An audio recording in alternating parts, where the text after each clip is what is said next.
بنیان مرصوص ہماری افواج نے اپنے جواب کا نام رکھا ہے، تو بنیان مرصوص میزائلوں کے اس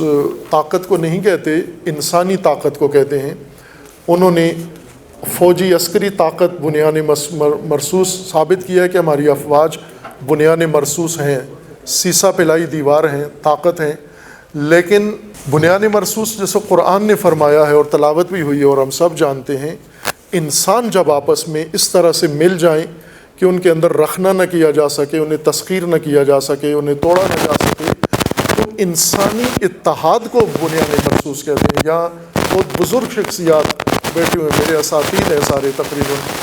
میں ان کے شاگرد کی جگہ ہوں، ان کی خدمت میں جسارت کر کے عرض کر رہا ہوں کہ بنیان مرصوص تو انسانی آپس میں مومنین کے قلبی اور آپس کے تعلق سے بنیان مرصوص بنتی ہے۔ تو اصل بنیان مرصوص دکھانا ابھی باقی ہے، بھارت کو بھی اور باقیوں کو بھی،